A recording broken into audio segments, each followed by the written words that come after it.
बचपन में जब हम रामायण की कहानियां सुना करते थे, तब हमें लक्ष्मण जी के बेहोश होने पर हनुमान जी के संजीवनी बूटी लेने जाने का किस्सा भी सुनने को मिलता था, जिसमें संजीवनी बूटी ना मिलने पर पूरा का पूरा पर्वत उठाकर लाने वाला किस्सा बेहद रोचक लगता था। और आज के बच्चों को भी वही किस्सा सबसे अधिक और रोचक लगता है। जिस तरह से हनुमान जी एक ही रात में श्रीलंका से हिमालय के पर्वतों पर पहुंचे और पहाड़ उठाकर वापस भी आ गए, तो निश्चित ही उनके उड़ने की क्षमता बेहद तेज रही होगी। जिस प्रकार की रामायण में वर्णन है, उसको आधार मानकर कहा जाता है कि जिस वक्त लक्ष्मण और मेघनाथ का युद्ध होने वाला था, उससे ठीक पहले मेघनाथ ने अपनी कुल देवी की तपस्या शुरू कर दी थी और वह तपस्या मेघनाथ ने पूरे दिन की थी। इसकी खबर जब श्री राम की सेना को लगी, तो विभीषण ने श्री राम को बताया कि अगर मेघनाथ की तपस्या पूर्ण हो गई तो मेघनाथ अमर हो जाएगा और फिर मेघनाथ को कोई भी नहीं मार सकेगा। विभीषण की बात मानकर लक्ष्मण, हनुमान जी सहित कई वानर मेघनाथ की तपस्या भंग करने लक्ष्मण जी के साथ चल दिए।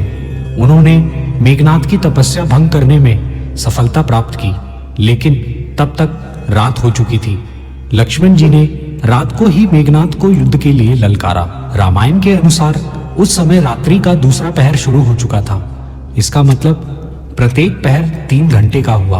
और अगर हम आधुनिक काल की घड़ी के हिसाब से देखें तो लक्ष्मण और मेघनाथ का युद्ध रात के लगभग 9 बजे शुरू हुआ होगा।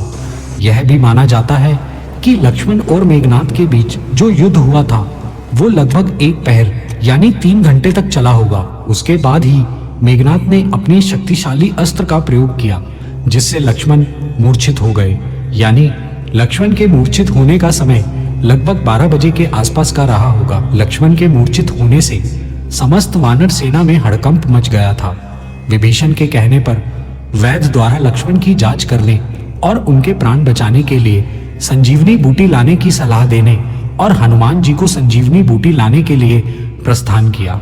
तो हम यह मान सकते हैं कि आज के समय के अनुसार करीब 1:30 पर बजरंगबली ने संजीवनी बूटी लाने के लिए रावण की नगरी से उड़ान भरी होगी और निश्चित ही वह सूर्य उदय होने से पहले यानी लगभग 5 बजे वापस आ गए होंगे।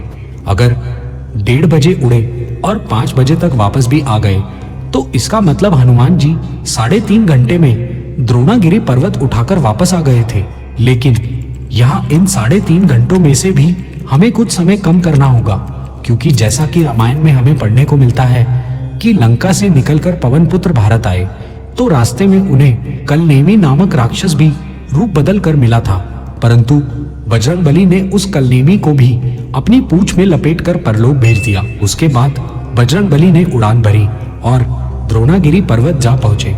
लेकिन यहाँ भी संजीवनी बूटी को पहचानने और खोजने में कम से कम आधे घंटे का समय खराब हुआ ही होगा।